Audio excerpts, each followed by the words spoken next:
Assalamualaikum warahmatullahi wabarakatuh. Waalaikumsalam warahmatullahi wabarakatuh. Sampurasun. Rampes. Alhamdulillah ya, kami dari Bandung Pak ya, kami keliling ke beberapa koperasi merah putih yang ada di kabupaten maupun di wilayah kota. Dan saya sempat mampir juga ke Cilenyi Wetan. Nah, itu ada salah satu koperasi yang akan diresmikan oleh Presiden.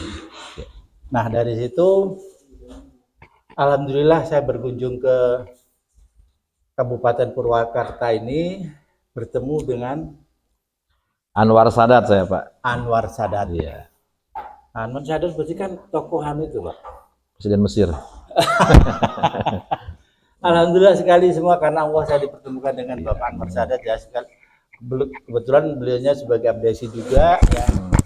Setelah saya meninjau keberadaan Grand Design Koperasi Merah Putih ya, dan kayaknya ini ada sesuatu yang luar biasa yang perlu menjadi pilot project Jawa Barat.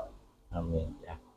Untuk itu kami mohon penjelasan Pak ya tentang mungkin langkah-langkah atau bagaimana kaitannya dengan Koperasi Merah Putih dan MBG yang diharapkan dari Presiden dengan aksa citanya tadi tidak boleh ada lagi rakyat miskin ya, bagaimana UMKM naik kelas ya, bagaimana Bank Emok itu juga terkikis habis. Mohon penjelasannya secara gamblang. Assalamualaikum warahmatullahi wabarakatuh. Sampurasun. Bismillah, alhamdulillah, la haula wala quwata illa billah. Perkenalkan saya Anwar Sadat sebagai Kepala Desa Cibeber, Kecamatan Kiara Pedes, Kabupaten Purwakarta, Provinsi Jawa Barat. Saya menjabat sekarang di periode ketiga. Periode ketiga, alhamdulillah. Dan terkait program strategis nasional, salah satunya adalah pembangunan gerai, gudang KDMP. Waktu itu saya mencoba mengumpulkan seluruh tokoh dan dengan seluruh elemen masyarakat terkait pembentukan Koperasi Desa Merah Putih. Dan ada beberapa poin yang menjadi rekomendasi pada hasil musyawarah tersebut. Yang pertama, kita bersepakat untuk mendirikan Kopdes sebagai lembaga usaha ataupun ekonomi yang berkeadilan. Ekonomi berkeadilan, berkeadilan. Pak ya. Yang tentunya makasih Pak ya. Seluruh elemen warga masyarakat di Desa Cibeber ini harus terlibat aktif. Dilibatkan Pak ya. Dilibatkan. Dan bukan sebagai objek lagi Pak ya. Harus mendukung penuh kaitan program KDMP. Dan disitulah diputuskan beberapa keputusan. Yang pertama, secepatnya membentuk Koperasi Desa Merah Putih, dan alhamdulillah sudah terbentuk beserta kepengurusannya. Pasca kepengurusan, kita berembuk lagi antara pemerintah desa dengan pengurus Kopdes, yang kebetulan kan secara hierarki bahwa kepala desa itu eksposio sebagai pengawas di KBM. Dan kami sebagai kepala desa mempunyai kewajiban untuk mendukung penuh program Pak Presiden terkait program strategis nasional ini, karena pemerintah desa ini bagian daripada pemerintah terkecil ya, dan miniaturnya negara. Setelah itu kita buka pendaftaran anggota. Dan saya arahkan seluruh warga masyarakat diupayakan bisa bergabung ataupun menjadi anggota Koperasi Merah Putih. Dan pada waktu itu alhamdulillah setelah ada rembukan musyawarah dengan warga masyarakat, waktu itu kita langsung mendapatkan anggota sebanyak 700 anggota. 700 anggota, luar biasa. 700 anggota. Jadi kalau misalkan dari jumlah penduduk 700 anggota tadi jumlahnya sudah mencapai berapa persen Pak? Mungkin dari kakak atau dari apa gitu? Kakaknya cuma 800. Kecil banget ya. Cuma 800, populasinya sekitar 2.500 orang lah. Dan setelah itu juga terkumpul uang sekitar 70 juta Pak, dari simpanan pokok, di luar 100.000. Simpanan pokok 100.000 itu menjadi tanggungan selama menjadi anggota hanya sekali. Oh, hanya sekali. Hanya sekali saja. Nah, pas itu ada simpanan wajibnya per bulannya 10.000, Dan wajib simpanan 10.000. sukarela tidak terbatas, langsung seperti itu. Nah, Ada nggak peluang misalkan kayak semacam membuka saham, ya, agar masyarakat itu ada potensi misalkan mau andil, ada nggak peluang ke sana, Pak? Waktu itu belum termusyawarahkan, Pak, waktu itu kan. Nah, setelah itu kita berembuk dan mengundang akademisi. Oh, akademisi juga. Ya. Keren ya. Saya Pak, sebagai konsultannya kan, apa langkah-langkah apa saja yang harus kita perbuat agar walaupun di desa saya belum terbentuk ataupun terbangun gerai dan gudang, saya ingin mencoba menerapkan tentang konsep usahanya yang mudah-mudahan ke depan bisa melibatkan seluruh warga masyarakat. Tercetuslah di sana kita berusaha membuat sebuah bukan uji coba ya, istilahnya merintis dulu nih usahanya gitu sebelum nanti pembentukan gerai dan gudang. Ketika usahanya sudah kuat kan, secara otomatis tinggal transformasi saja ke tempat yang baru kan gitu. Nah, dan kebetulan juga waktu itu kita punya bangunan ini dulunya digagas untuk menjadi BUMDesMart. BUMDesMart. Ya, karena anggarannya tidak mencukupi, akhirnya kita rembukan dan alhamdulillah waktu itu sesuai dengan arahan kita bikin layout, Pak. Ya. Layout, konsep usahanya ada 3 konsep usaha. Yang pertama usaha bidang retail atau serba lah, yang adopsinya kayak Alfamart gitu. Yang kedua ada grosir, yang ini untuk mengakomodir warung-warung yang ada di desa. Supaya nanti warung-warung di desa itu tidak, Kopdes itu tidak menjadi kompetitor ataupun lawan usaha dari pada warung-warung warga desa yang berjalan. Yang ketiga ini KP desa, Pak, sebagai meeting room, apalah, bisa rapat, bisa apa, bisa hiburan kan, serbaguna di sini. Nah, setelah konsep usaha juga sudah terbentuk, nah, saya kontak teman saya di Jakarta. Saya punya gagasan untuk KDMP ini sebagai pilot project di desa saya. Bagaimana kita bisa bermitra. Nah, dari itu turunlah kawan saya dari Jakarta kan, menawarkan kerjasama ataupun bermitra dengan KDMP ini, dan mereka sepakat dengan 3 konsep usaha ini kita jalankan. Nah, setelah itu sebelum barang-barang itu datang Pak ke kita, gitu kan, kita mitigasi dulu nih kaitan konsep tersebut. Dari 700 anggota itu, dan saya lebih dominan ke kakaknya ya, 700 kakak itu kita mitigasi kaitan kebutuhan sembako. Warga masyarakat anggota 700 kakak itu berapa sih netnya kan begitu?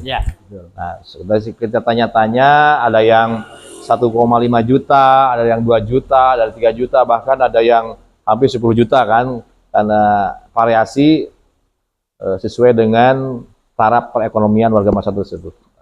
Dan pada waktu itu sesuai dengan arahan konsultan, ambil anggaran terkecil aja, di angka Rp500.000 saja. Yang penting belanja anggota gitu ke kita. Betul. Gitu. Apakah nanti lewat warung-warung dari desa, apa langsung misalkan sebagian ke Kopdes kan, ke Kopdes kita gitu. Yang terpenting barangnya dari kita. Nah, setelah dikalkulasikan dari 700 kakak itu dikali 500 per bulannya, itu kita punya omset dari sembako saja sekitar 350 juta rupiah. Nah, omset itu 50 juta. Nah, yang kalau misalkan kita hitung, kita dapat sharing profit ya, dari pihak ketiga itu antara 10-15%. Kalau di angka kecilnya 10%, kita sudah punya 35 juta per bulan. Cukuplah untuk bagi karyawan dan sebagainya. Yang kedua, saya terinspirasi ataupun ada peluang yang harus Kopdes ini garap, kaitan bantuan sosial masyarakat. Keren. Kaitan BPNT, PKH, BLTDD, BLTS kan begitu, yang sangat luar biasa nilainya. Kita punya KPM itu sekitar 150 orang yang mendapatkan bansos tersebut. Nah, kita kumpulkan dan kita arahkan sebagai anggota juga ya tambahannya, dan alhamdulillah mereka mau.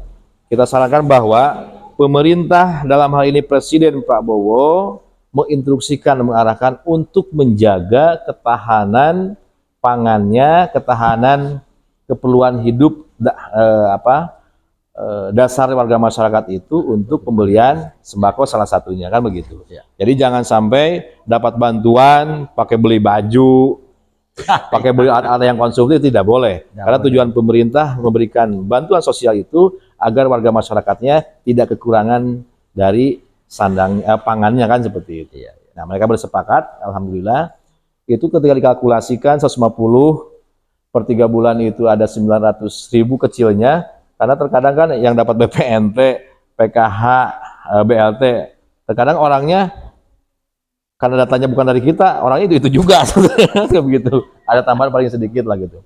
Nah, per 3 bulan itu kita mendapatkan 240 juta omset dari bansos tersebut, Pak. Dari bansos tersebut, gitu kan. Tambah lagi kan pendapatan kita. Yang ketiga, ini ada KP kecil-kecilan, lumayan lah. Kalau hari-hari weekend gitu kan cukup ramai juga kan gitu. Minimalnya kita di angka 1 juta per hari kan, kalau dikalkulasikan 30 berarti 30 juta Pak tambahnya. Alhamdulillah kan nama lagi. Nah, selain itu KDMP ini ada peluang juga untuk para pelaku UMKM-nya, Pak. Nah, kebetulan di MBG atau SPPG itu membuka ruang bagi desa-desa untuk suplai terkait makanan. Betul. Nah, kaitan itu kita minta dari KDP Ciber itu untuk makanan ringan. Ada roti, ada bolen, ada ya makanan-makanan UMKM lah kayak gitu kan gitu, yang sehingga betul. Kita bisa melibatkan para pelaku UMKM. Salah satunya adalah kader-kader itu membantu kita, kader dari desa itu. Kader-kader betul. Ya, gitu. Dan alhamdulillah kita sudah berjalan hampir 4 bulan ya, 3 bulan. Hampir 4 bulan, Mbak. Hampir 4 bulan, walaupun umurnya baru 4 bulan, tapi alhamdulillah kita sudah bisa berjalan, Mbak. Gitu. Nah, dari sinilah Pak ya, besar harapan kami ya dari pemerintah ya, yang seperti ini ya. Jadi ini harus dikukuhkan menjadi salah satu pilot project. Ya. Maksudnya apa? Di saat misalkan desa-desa misalkan mau mencontoh ke sini, dan mungkin perlu ada sertifikasi yang diterbitkan ya, sehingga untuk mengadopsi koperasi merah putih yang ada di sini tadi gampangannya punya kekuatan hukum. Jadi yang dilakukan di sini tuh seperti ini. Maksudnya apa? Jadi jangan misalkan ya memang desa sampai kecil Pak, ya jumlah kakaknya cuma sekian, cuma gini. Berpikiran jangan begitu. Betul. Tapi bagaimana ini loh, ini bisa menjadi percontohan. Ya. Desa kita harus kita bikin seperti ini. Ya. Bagaimana kita menuju desa mandiri. Ya, bagaimana kita selaku kepala desa tuh betul-betul punya kemampuan ya dan punya keberanian ya untuk berinovasi, berkreasi yang tujuannya memang untuk mensejahterakan masyarakat. Betul. Kan itu Pak ya. Betul. Jadi jangan terlalu kaku seperti misalkan harus jual LPG, harus jual ini, jangan seperti itu. Ya. Betul. Kalaupun itu harus ada. Iya. Ya. Tapi di samping itu, itu tadi apa yang jenengan lakukan di saat misalkan bagaimana desa itu betul-betul punya kemandirian ya. Jadi sampai warung-warung tadi belanjanya ke sini. Luar biasa. Di saat ini misalkan menjadi sebuah percontohan yang ditetapkan oleh kementerian. Nah, dari situlah Pak. Jadi desa-desa itu punya pilihan. Ya. Kalau desa contohlah sini. Ya, nanti saya ingin juga nanti yang di kota seperti apa koperasi merah putih itu. Ya. Itu ada pemodelan juga. Jadi misalkan ada yang berbasis wisata, ada yang berbasis apa dan sebagainya macam. Nah, bagaimana pengembangannya ke sana? Ya. Yang baku ada, tapi pengembangannya. Nah, gitu. Ya. Tapi menurut saya apa yang menjadi apa yang jenengan lakukan tadi ya, inovasi kreasi jenengan tadi, ini harus dibakukan juga. Pengertiannya apa? Ya, adopsi yang ini.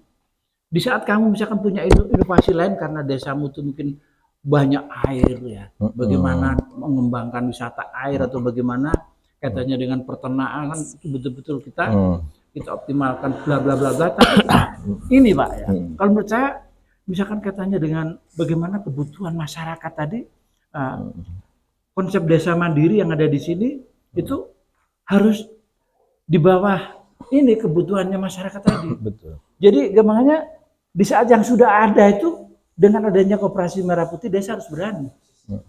Kan gitu, Pak? Betul. Mulai mensosialisasikan kalaupun desa kita di tengah perkotaan, kebutuhan sembako itu harus bisa menghidupi. Nah, inilah Pak harapan saya. Ya. Mungkin ada lagi ini luar biasa. Dan pada dasarnya kan begini, Pak Presiden Prabowo ini, pemerintah pusat dalam hal ini ingin meletakkan kerangka ekonomi dasar bagi warga masyarakat, yang tentunya pemberdayaan, keterlibatan warga masyarakat dalam perekonomian atau dunia usaha ini harus betul-betul kita akomodir secara baik. Dan saya sangat aku yakin bahwa Pak Prabowo semata-mata dengan program KDMP ini ingin mensejahterakan rakyatnya. Satu kata Pak, iya. Ingin mensejahterakan rakyatnya yang berkeadilan. Saya pikir bahwa ini sebuah solusi terbaik di tengah-tengah semakin gemerlapnya orang-orang kapitalis, yang sehingga kita sebagai warga masyarakat di desa hanya sebagai objek daripada kegiatan usaha mereka. Nah, harapan saya ke depan, saya selaku kepala desa yang memimpin pemerintahan terkecil di negara ini, agar bagaimana desa ini punya peran besar, punya kontribusi besar dalam mendukung, menjaga kedaulatan, memajukan bangsa dan negara ini. Banyak hal yang kita bisa perbuat. Artinya bahwa KDMP ini terbangun harus bisa menjadi hilirisasi bahan baku warga masyarakat. Dari sektor apa saja, sektor pertanian, perkebunan, perikanan, kan gitu. Para pelaku UMKM, semuanya ikut terlibat yang sehingga warga masyarakat itu punya penghidupan dan pekerjaan yang betul-betul layak. Dan ketika pasarnya itu sudah jelas, maka ke depan insya Allah desa akan berdaulat secara ekonomi, berdaulat dari sisi sosial, berdaulat dari sisi budaya. Dan banyak hal yang terpenting ketika saya mengutip kata-kata Bung Hatta, Indonesia tidak akan bersinar dengan satu opat besar di Jakarta. Tapi Indonesia akan bersinar dari lilin-lilin kecil dari desa. Karena desa ini mendominasi kaitan populasi, luas wilayah, potensi alam. Emas ada di mana sih? Di desa. Timah ada di mana sih? Di desa. Jangan sampai yang mempunyai aset ataupun saham warga desa ini hanya menjadi objek, menjadi komoditas, kan, menjadi penonton. Harapan ke depan, desa maju, insya Allah Indonesia akan maju. Tapi sebaliknya, ketika desa terpuruk, jangan harap Indonesia akan begitu. Terus katanya dengan tematik-tematik tadi, Pak, misalkan ada desa apa, desa ini tadi gimana, Pak? Saya coba merancang, menggagas dengan kawan-kawan para kepala desa, karena di setiap kecamatan itu pasti ada beberapa dapur MBG, SPPG ya, yang dikelola sama SPPG. Yang tentunya makan gizi gratis ini memerlukan daging, memerlukan telur, memerlukan sayuran, memerlukan beras, memerlukan buah-buahan. Si barang-barang ini jangan sampai ngambilnya dari luar daerah. Dari luar daerah, benar. Kalau ngambil dari luar daerah ya sama saja. Berarti masyarakatnya hanya sekedar menjadi penonton. Maka kita harus mengambil peran yang positif, mengambil peran yang kontributif ke dalam hal ini. Saya sarankan terhadap kawan-kawan para kepala desa, yuk kita bareng-bareng, kita jadi supplier. Ini menjadi desa telur, misalkan desa ini jadi desa daging, desa ayam, ini desa buah-buahan, ini desa roti dan sebagainya. Jadi semuanya ikut terlibat dan di situ kita akan ada pemberdayaan secara ekonomi. Pemberdayaan secara ekonomi. Nah, gitu. Nah, itu kalau semua itu terbangun secara baik, maka kedaulatan tanah akan terjaga. Karena warga masyarakatnya produktif. Kedaulatan sumber alamnya akan terjaga. Orang desa akan betah di desanya karena potensinya ada, pasarnya pun ada, kan begitu. Jangan sampai kita diam di sebuah desa menjadi babu ataupun menjadi menjadi hanya menjadi pembantu orang lain. Kita harus jadi raja di desa kita sendiri. Dengan seluruh aktivitas dan potensi alam kita rawat bersama-sama. Karena kekuatan negara salah satunya berada di desa. Terus ini Pak ya, Pak Kades ya, Pak Anwar Sadat kok mengambil posisi ini, saya memang belum tahu Pak ya wilayah sini ya. Kayaknya ini di tengah-tengah hutan ini. Betul. Ya. Kalau yang disyaratkan itu kan katanya dengan gerai itu kalau bisa di pinggir jalan raya atau apa dan sebagainya ya. Bapak mengambil posisi di sini ini gimana Pak? Konsep apa yang mungkin bisa menjadi? Ya sebetulnya karena letak geografis Kecamatan Kirap Pedes ini yang didukung oleh 10 desa ini masih banyak kawasan hijaunya Pak. Oh iya. Ya, walaupun gitu, di kayak di hutan ini jalur jalan kabupaten Pak. Oh Pak. Jalan kabupaten. Cuman emang letaknya ya seperti inilah, seperti ini. Iya. Tapi jangan khawatir sebetulnya Pak. Iya, Ketika ya. nah salah contoh begini. Ketika kita mengkalkulasikan, menginventarisir kebutuhan sembako warga masyarakat misalkan per bulannya berapa yang sudah terintegrasi dengan koperasi, kan Ada istilahnya ada layanan khusus, mau diantarkah, kan begitu, apa mau datangkah, kan begitu. Itu sama saja kan seperti itu. Karena pasarnya orang sini. Betul. Pasarnya warga di sini gitu. Andai pun KDMP misalkan mau di sawah, ya kan yang penting pasarnya gitu.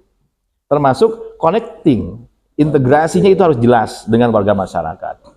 Karena ketika warga masyarakat membutuhkan dan kita mendapatkan trust, kepercayaan dari masyarakat, semuanya akan mudah Pak, akan mudah. Terus katanya dengan ini, apa digitalisasi apakah juga sudah diterapkan? Oh sudah Pak, di sini ya? sudah ada aplikasinya Pak. Oh, misalkan begini, ini kebutuhan minyak sekarang sudah terambil berapa per hari ini.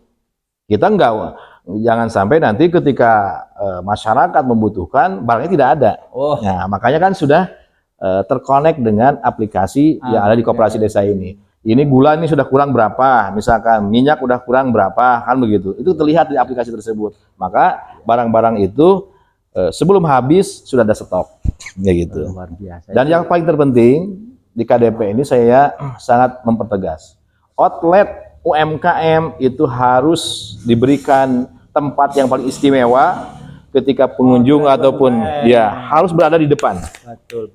Itu penghargaan, penghargaan terhadap warga masyarakat kita. Dan alhamdulillah Desa Ciber ini selama 2 tahun kita ada pendampingan dari Universitas Trisakti Jakarta terkait UMKM tersebut Pak. Kita bisa bikin es krim dari ubi. Es krim dari ubi. Nah, belum ada kan?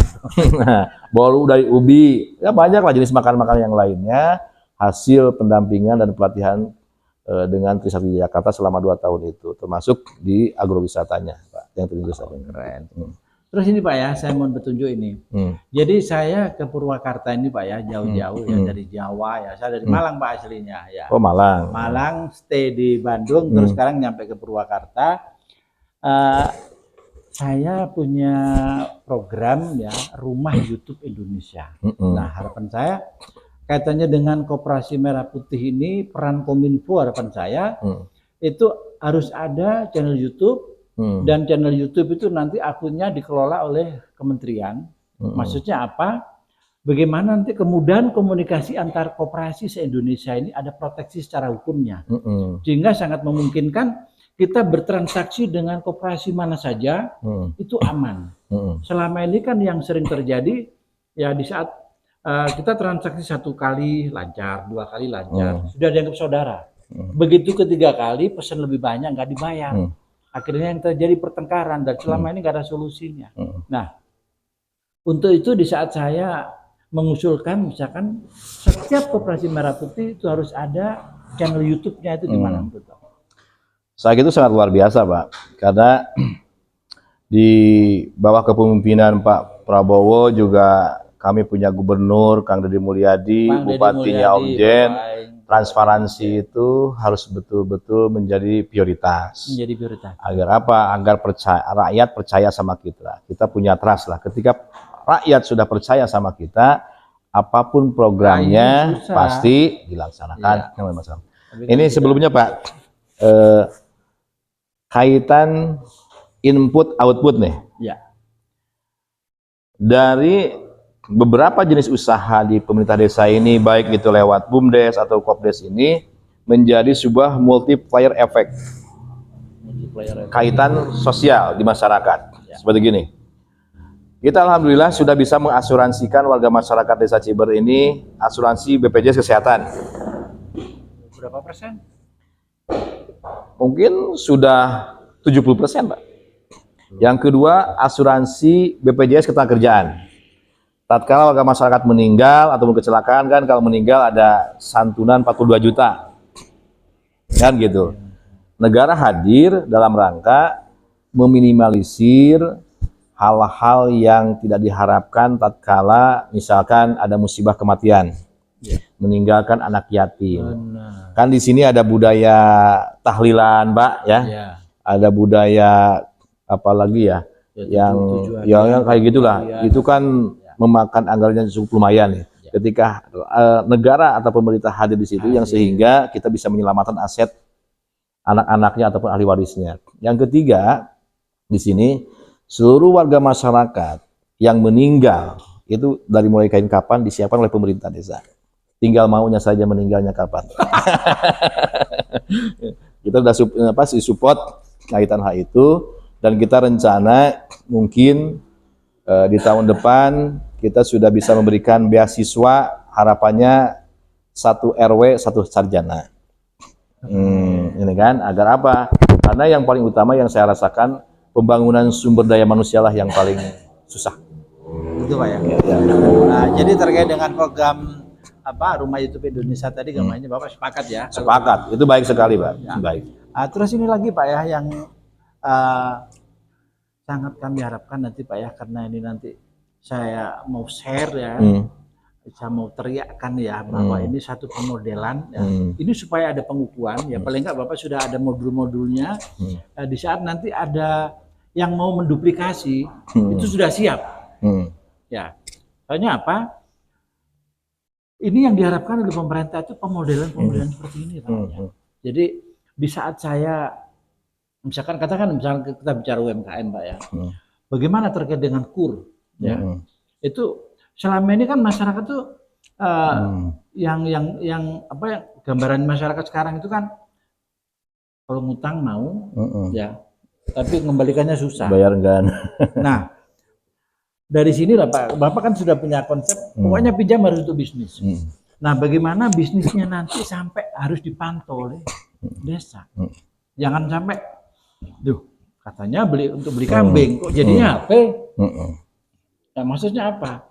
Jadi kita memberikan pinjaman tapi ikut mengontrol. Nah, kira-kira sepakat nggak seperti itu Pak? Sepakat Pak. Pinjaman itu tidak boleh jadi gerakan konsumtif. Gerakan konsumtif, benar. Pinjaman itu harus melahirkan gerakan produktif. Bagaimana warga masyarakat yang tadinya ingin usaha, baik itu bertani, berkebun, berternak, karena hadirnya pemerintah memberikan pinjaman, maka apa yang digelutinya baik di sektor pertanian, peternakan, perkebunan, salah satunya itu, atau perdagangan, itu bisa tergerak, terbantu oleh kita, yang sehingga nanti ada pengembalian itu tidak susah lagi karena mereka berusaha, kan begitu. Jangan sampai uang pinjaman dipakai konsumtif, kan gitu loh. Yang paling terpenting, saya ingin mengkikis kegiatan-kegiatan ataupun simpanan-simpanan yang sangat memberatkan warga masyarakat dari sisi pengembalian yang persentasenya luar biasa kan. Kita sudah hafal lah, ada bank emok, bank keliling dan sebagainya. Saya menyarankan terhadap warga masyarakat jangan sampai segitu. Kalau mau pinjam uang, tinggal hubungi saja Badan Usaha Milik Desa. Kita sudah menyiapkan. Yang penting nanti jelas analisa usahanya seperti apa kita pinjamkan. Yang penting amanah, punya tanggung jawab, dan uang ini adalah harus kita dukung sebagai kekuatan kapital dalam mendukung perekonomian warga masyarakat. Luar biasa. Memang seorang pemimpin harus seperti itu Pak ya. Jadi maksudnya humble ya. Jadi bagaimana membangun komunikasi itu menjadi penting menurut saya. Soalnya apa? Bangunan komunikasi yang baik lah yang akan melahirkan satu masyarakat itu partisipasi aktifnya itu ada di situ. Tapi kalau tanpa membangun adanya komunikasi yang baik tadi, bahasanya EGP. Gitu. Oke ya Pak Anwar Sadat ya, karena jenengan ini termasuk orang-orang penting di Republik ini menurut saya, dengan adanya Koperasi Merah Putih yang siap menjadi percontohan ya. Karena jenengan ada kegiatan yang padat ya, saya sangat menghargai waktu jenengan. Tapi alhamdulillah saya ke sini ya, ke Purwakarta, langsung ketemu seorang kepala desa yang super cadas, super keren. Biasa, Pak. Masih belajar. Jadi saya memang berharap ya, Koperasi Merah Putih di Jawa Barat ini ya, barometernya di sini. Dan saya ingin terkait dengan YouTube ini ya, supaya Jen memberlakukan semua koperasi harus membentuk channel YouTube ya, dengan maksud bisa saling mengevaluasi, bisa saling tukar informasi, bisa banter produk, bisa edukasi, bla bla bla. Ya, betul. Yang mungkin itu, mungkin ada closing statement, monggo. Terakhir, pesan untuk saling berbagi dengan para kepala desa, perangkat desa, juga BPD. Negara tidak akan kuat tatkala desa itu tidak berdaya. Dan sesungguhnya kekuatan negara salah satunya berada di desa. Mari bersama membangun karya untuk kemandirian desa. Dan hanya itulah yang kita bisa harapkan. Jabatan ada waktunya, kepemimpinan ada masanya, tapi nilai-nilai historis yang baik itu akan menjadi citra bagi anak cucu kita ke depan, termasuk warga kita yang kita pimpin. Baik dan buruknya tergantung kita sebagai pemimpin, dan bisa tidak menularkan sebuah legacy yang baik bagi anak bangsa ke depan. Alhamdulillah. Ya, demikian tadi ya bincang-bincang kami yang luar biasa ya dengan Bapak Anwar Sadat ya, sebagai kepala desa, sekaligus beliaunya sebagai ketua Abdesi di Jawa Barat ya. Semoga dengan adanya ide-ide ya yang sudah dijalankan ini ya, nanti sesegera mungkin ya ada modul ya, sehingga sesegera mungkin nanti bisa menjadi percontohan di saat misalkan ada yang ingin mencontoh di sini, paling nggak sudah ada materi yang disampaikan dan sertifikasi yang disiapkan ya, sehingga menjadi percepatan ya Koperasi Desa Merah Putih yang ada di berbagai belahan bumi pertiwi ini nanti bisa salah satu percontohan di sini. Ya mungkin itu ya. Terima kasih sekali. Akhir kata, wassalamualaikum warahmatullahi wabarakatuh. Waalaikumsalam warahmatullahi wabarakatuh.